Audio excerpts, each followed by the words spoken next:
All right, this is a quick guide to essential pieces to sermon prep with a team. I am going to try to sprint through this, but this is something that you can look at more carefully. There's a little bit more information on each section, but I wanted to give you this overview so that we can be more efficient with our time together. So these are different categories that you will have to work on with your team when we split up and work on the different sections for each sermon. So to start off, this just shows the title. Title is not as important. That can be something that the individual preacher or the team during that week when they actually preach can come up with. The passage is obviously important. These are all the different sections split up between exegesis and then also application and sermon. So the first thing you can do is just go through the 5 Bible study questions that we're familiar with. Answer those. Try to come up with a exegetical outline. Let's just write exegetical, because this is going to be different from the sermon outline, or it could be. Exegetical outline, just following the flow of the passage and outlining them. The exegetical main point is basically the main point of the passage, and this is not going to be what we're going to necessarily preach. We will explain it, but this is what's going on historically for this audience. What is the author trying to do? We're not trying to connect it to Christ at this point. Then we're going to, after we do this exegesis, obviously there's going to be more for whoever's preaching that week, but this is going to be a great head start. The application and sermon, you want to try to come up with a sermon preaching point. This is something that if you can come up with one naturally pretty quickly, awesome. If not, don't waste a lot of time. It's very hard to do, and sometimes this takes me extended periods of my prep just to figure out what would be the sermon preaching point. And this is something that's more specific. So instead of saying like Hosea is communicating to Israel that they have become like the nations and have whored themselves and given themselves to different nations or whatever it is, it's like the preaching point would be like, are there areas in your life where you are your allegiances have shifted to another god or an idol or something like that. It's going to be a question. It's going to be a point. You're going to use words like you, we. It's going to be disconnected from the historical background, but it's going to be grounded in the exegetical realities of the main point. Then we're going to do a preaching outline. This is another one that you may not have to spend time on. If it's natural, great. Sometimes, a lot of times, it's going to be the same as the exegetical outline with just some tweaks.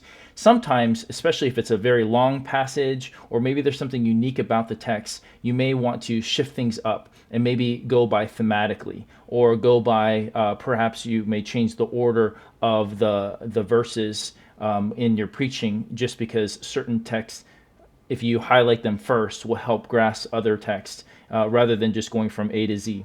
Ground, this is so important because we want to make sure people walk away with a sense of what how they can do this because of what Christ has done. And so this is going to overlap with the Christ-centered section, but also it's just important to highlight how do they have the power to do this and believe this rather than just heap on a bunch of commandments.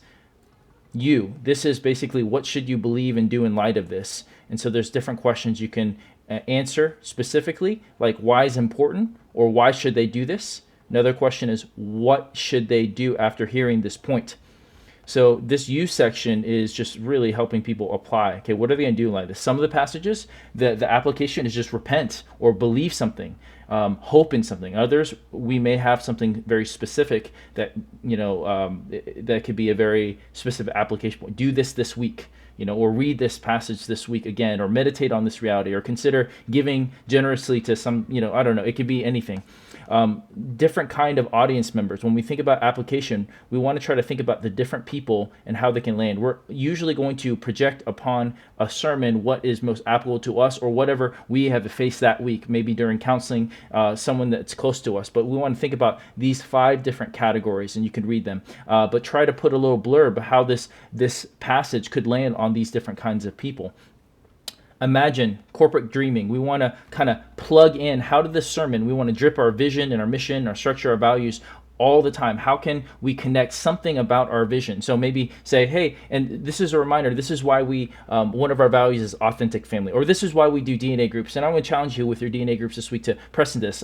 How can we connect this and not just make this a sermon that could be preached to everybody in the whole world, but specifically to our people, and to help them continue to ground in all the means of grace that we're trying to surround our people in. Jesus' conclusion, we want people to walk away not thinking what they got to do, but how great Jesus is and what he's done. And this is going to be more challenging in certain weeks, and how to connect it with Christ. And so this is very important. This is some tips on how to do connect the passage to Christ and his redemptive work from Bryan Chapell in his book, Christ-Centered Preaching. And so these are really helpful. We want people to walk away with great admiration, worship, and awe of Christ, and not how great they are or how bad they are. Even though we want that to be a reality at some level where we want to feel the weight of our sin, we want to make sure that the end note is Christ, unless the passage really ends in a note that we should not point to that as the final note. Maybe we can point to Christ earlier in the passage and then say, hey, but like we end on some meditation of sin and how we need to get right with God. That could be applicable for that section. Here are a couple pastoral qualifications. So maybe there's something that could be in the passage that is a hot topic, so like just an easy one would be if something would talk about gender or something like that could easily connect to issues, or we would have unbelievers or believers who have issues with the way we would verbalize something. We just want to be careful. So on a lighter note, like if a passage only talks about men, I want to highlight that because of our culture, and especially understand, okay, what does this mean for women? Is the Bible being sexist here? And so what are the hang-ups or theological ditches, any hot topic, cultural, current events that should know? Illustrations is pretty simple. If you can come up with your group with any illustrations that will connect with this passage, ideally start off with passages in the Bible, other illustrations we can pull from the Bible that are contextually appropriate, but also other current events in our life or great works of literature or movies. I'm not a big fan of movies because sometimes it just really distracts people when we share it, but sometimes they can be really helpful. So we can use that as one. Remember, every single one of these sections, as we fill them out, we may not always use them, but they would be really, really helpful for the preacher that week. And the final two, reflection questions and meditation points. As you know, we have a quiet reflection time, and maybe you can think of some questions that would be really helpful. And then songs. What are some songs that can naturally connect to the text that we can get on the doc for the worship team, so we can sing in light of the message. So hopefully that's really helpful, and that you go over this carefully before we meet, so that you kind of know exactly where we're going.